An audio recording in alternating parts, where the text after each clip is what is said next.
যে সব বিষয় সংবিধানে থাকলেই একটা সমৃদ্ধ এবং বড় আকারের ভলিউমের সংবিধান হলেই সেই রাষ্ট্র যে উন্নত গণতন্ত্রের অধিকারী হয় না, সেটা অনেক জায়গায় পরীক্ষিত। সেজন্য ওনার কথাই আমি আবার রিপিট করি, অনেকগুলো কমিশন এবং অনেকগুলো আইন এবং অনেকগুলো সংস্কার আমরা পার্লামেন্টের এনাক্টমেন্টের মধ্য দিয়ে নিয়ে আসতে পারি, যেগুলো সময়ে সময়ে সমাজের চাহিদা অনুসারে আমরা পরিবর্তন করতে পারব। সংবিধানে একবার একটা আর্টিকেল সংযোজন হয়ে গেলে সেটা সংবিধান পরিবর্তনের যে বিধান, সেই বিধান ছাড়া আর কখনো সংশোধন করা সম্ভব হবে না। সেই বিষয়টা আমাদের খেয়াল রাখতে হবে।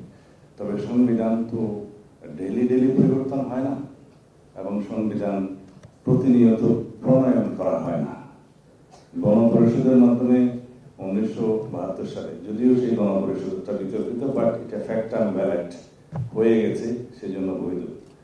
এখন সেই 1972 সংবিধান তো 17 বার পরিবর্তন হয়েছে। সামনে যেটা হবে, আমি আবারও আইনমন্ত্রীর কথা বলি, যে সামনে পার্লামেন্ট নির্বাচন হবে, তিনি বললেন, ধন্যবাদ জানাই, কারণ সরকারের প্রধান নীতি নির্ধারক হিসাবে সেটা একটা অনুষ্ঠানে যখন বলে গেলেন, সেই সংবিধান, সেই পার্লামেন্ট নির্বাচন, রেকর্ডটা চেক করতে পারেন, আমি রেকর্ড করেছি।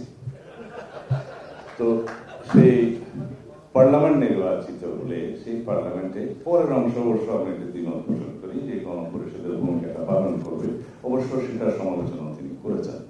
গণপরিষদ হিসেবে যে ভূমিকাটা পালন করে সেটা অনেকটা জনাব প্রফেসর আলী রিয়াজের ভাষায় রিরাইটিং অফ দ্য কনস্টিটিউশন, যেখান থেকে ওনাকে বুঝিয়ে আমরা সরিয়ে আনতে সক্ষম হয়েছি। এখন রিরাইটিং নয়, নতুন প্রণয়ন নয়, সংবিধান সংশোধনের মাধ্যমে একই কাজটা করা যায় যদি এটা ন্যাশনাল কনসেনসাস সৃষ্টি হয়। সেটাই তো আপনারা নতুন সংবিধান আনবেন এবং সেই জিনিসটাই তো রিরাইটিং করবেন। সেই একই জিনিসটা সংশোধনের মাধ্যমে আসলে অসুবিধা তো নেই। আজকে আমরা এই একই জায়গায় এসে ফেসিবাদ বিরোধী জাতীয় ঐক্যকে আমরা ধরে রাখবো, এটাই আমাদের শক্তি হবে।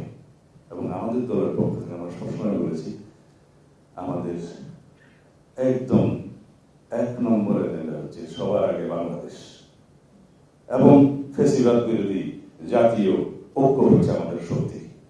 এবং এইখানে যে আমরা জাতীয় ঐক্যমত্য সৃষ্টির বিভিন্ন বিষয়ে একমত হতে পারলে সেটা হবে আমাদের ফলাফল। এবং এইখানে যে আমরা সবাই একই বিষয়ে ঐক্যমত হতে পারবো সত্য, সেটাও ঠিক নয়, বাট আমরা তো আলাপ করতে পারছি, আমরা একটা ডেমোক্রেটিক চর্চার মধ্যে দিয়ে আছি। এই বিষয়টা আমাদেরকে ধরে রাখতে হবে, এবং আমরা দ্বিমত পোষণ করার জন্যই তো গণতন্ত্র চেয়েছি, আমরা বহুমত প্রকাশ করার জন্যই তো এই সংগ্রামটা করেছি।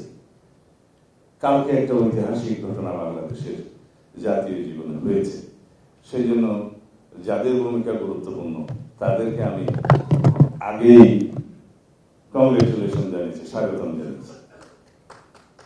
আমি এই অন্তর্বর্তীকালী সরকারের পদক্ষেপ, যেটা আন্তর্জাতিক অপরাধ আদালতের যে আইন, সেটা সংশোধনের মধ্য দিয়ে রাজনৈতিক দল হিসাবে আওয়ামী লীগকে বিচারের প্রক্রিয়ায় নিয়ে আসার যে সংশোধন এটা আনা হয়েছে, সেটাকে স্বাগত জানাই।